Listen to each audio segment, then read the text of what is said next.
बैठकीत काय ठराव झालं आणि काय ही बैठक मुख्य उद्दिष्ट काय होतं बैठकीत? सकल मराठा समाज सोलापूर शहर व जिल्ह्याच्या वतीनं आज 2024 लोकसभेसाठी विचारविनिमय करण्यासाठी सोलापूर जिल्ह्यामध्ये 3 लोकसभा मतदारसंघ आहेत.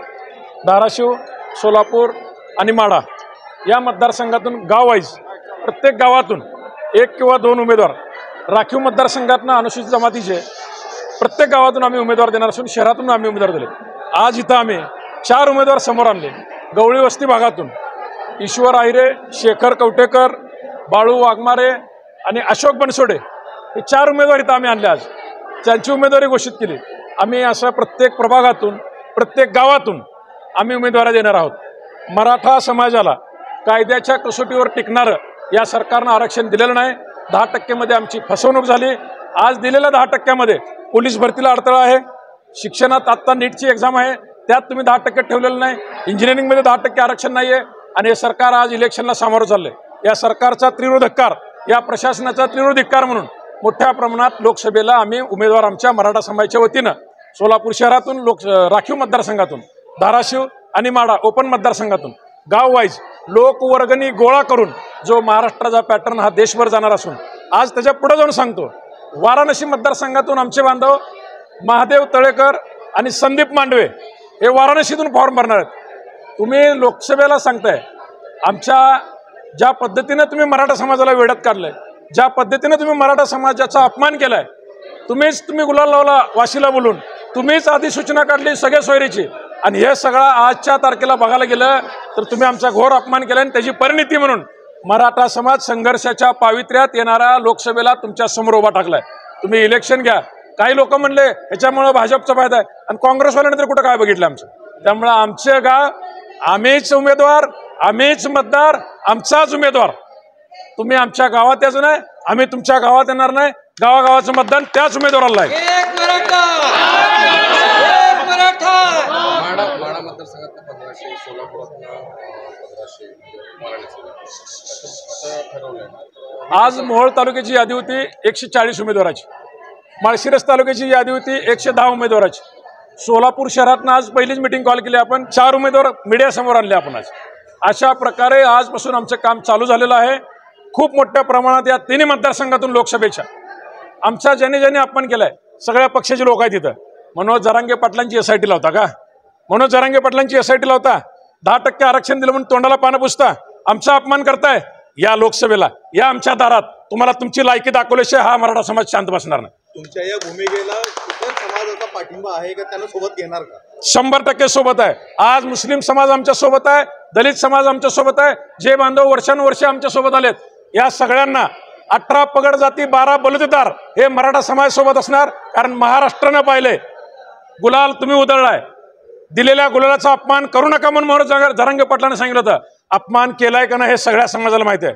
आमचे कष्टकरी, शेतकरी, अल्पभूधारक, मजूर या लोकांचा सगळ्या या शासनानं अपमान केलाय. यांना याची परतफेड आम्ही उद्याच्या लोकसभेला देणार आहे. समजा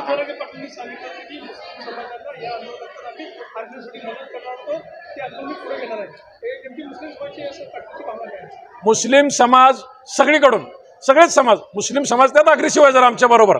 त्याचं कारण असं आहे, ज्या दिवशी मराठा आरक्षणाचा लढा संपल त्यांनी दिलेला शब्द पाळते. त्या नेत्याचं नाव महाराष्ट्रातलं एकमेव म्हणजे मनोज जरांगे पाटील. त्यांनी सांगितलं होतं मराठा आरक्षणाचा लढा संपल्यानंतर मी धनगर आरक्षणाचा, मुस्लिम आरक्षणाचा लढा उभा करतो म्हणून. आणि ते लढा उभी करणार आणि निश्चितपणे त्यावेळेस मराठा समाज त्याच ताकदीने त्यांच्यासोबत उभा राहणार.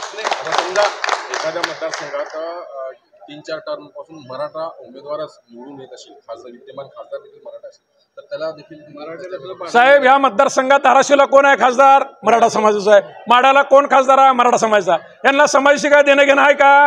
आहे का देणं घेणं? त्यामुळं त्यांना घरी बसवणार.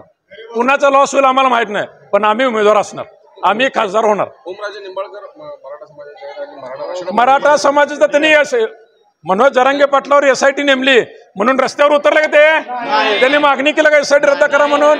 तुम्ही आमची चौकशी करताय आणि आमच्या विरोधात ज्यांनी सभा घेत फिरतेत ते भ्रष्ट भुजबळ, त्याची त्यांनी इन्क्वायरी लावली. त्याला उलट क्लीन चिट दिली. म्हणजे जे भ्रष्ट हे सिद्ध केलं तुमच्या केंद्रीय तुमच्या शाखाने, त्याला तुम्ही इन्क्वायरी देत नाही. आणि गोरगरीब सर्वसामान्यांसाठी लढणाऱ्या मनोज जरांगेची इन्क्वायरी लावता. त्याची परतफेड तुम्हाला तुमचा आयर माघारी 2024च्या लोकसभेला मिळणार. आता समजा म्हणजे हा उद्दिष्ट काय म्हणजे बॅलेट पेपरवर तुम्हाला निवडणुका घ्यायची आमचे बॅलेट पेपर लिहा, नाहीतर पत्रावर अंतरलो नाही ईव्हीएम मशीन अंतरा, आम्हाला काय माहीत नाही. पण आम्ही ताकदीनं प्रत्येक मतदारसंघातनं हजार लोकसभा उमेदवार, प्रत्येक गावाने एक 2 उमेदवार लोकवर्गणीतून उभे राहणार. ही जी आहे त्याची डिपॉझिट जी आहे 30,000 लोकवर्गणीतून भरणार. एक पण उमेदवार नाही. आता ह्या राखीव मतदारसंघातलं आमचे बांधव अनुसूचित जमातीचे आमच्या सोबत आहेत, त्यांचं डिपॉझिट मराठा समाज भरल, मुस्लिम समाज भरल, आमच्यातले उद्योजक भरतील, आमच्यातले नोकरदार भरतील. आम्ही कॉन्ट्रीब्युशन करू, लोकवर्गणी काढू आणि उमेदवार भरू. उमेदवारी अर्ज भरला तुम्ही समजा एका मतदारसंघातनं समजा तुम्ही 1000 भरले तर 30,000 रुपये एका उमेदवाराला डिपॉझिट. मग 1000चे किती झाले? एका 500 उमेदवार होतील, 1000 होतील.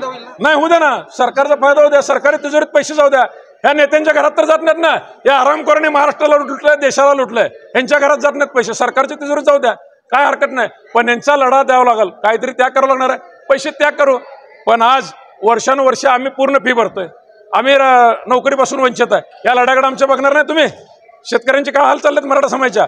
आज तुमचा मागासवर्ग आयोगाचा अहवाल आहे, 94% शेतकरी आत्महत्या करतात ते मराठा समाजाचे आहेत, आणि तुम्ही आमचे हाल करताय. बघताय तुम्ही. एकदा होऊ द्या ना. काय विद्यार्थ्यांनी असं सांगितलं, आमच्यातली एक गाडी विकू, आमचं बैल विकू, पण आम्ही उमेदवारी भरू. लढेंगे जीतेंगे.